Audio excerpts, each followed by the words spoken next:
Attio versus Salesforce.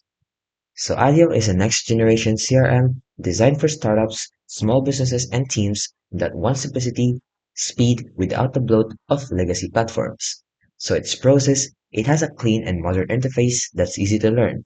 It is also highly customizable with the data structures and pipelines. It's also offering real-time collaboration for teams, and it has API and integration for automation. The only problem is, it's not as feature-rich as enterprise-level CRMs, and it has limited advanced reporting compared to Salesforce.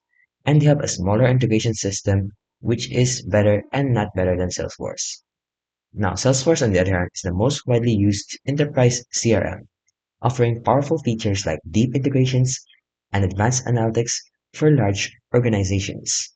So its pros is, it is the industry-leading CRM with every feature imaginable. It also has a powerful reporting dashboard and forecasting. It also has a massive ecosystem of integrations and apps via App Exchange. And it has an enterprise-grade scalability and customization. The cons is though, it is very expensive compared to Adio, and they have a steep learning curve which requires training. So overall, in conclusion, if you're a startup or a small business or a fast-moving team, then Adio is the better choice. But if you're a large organization that requires advanced analytics, automation, and deep integration, then Salesforce is the better option.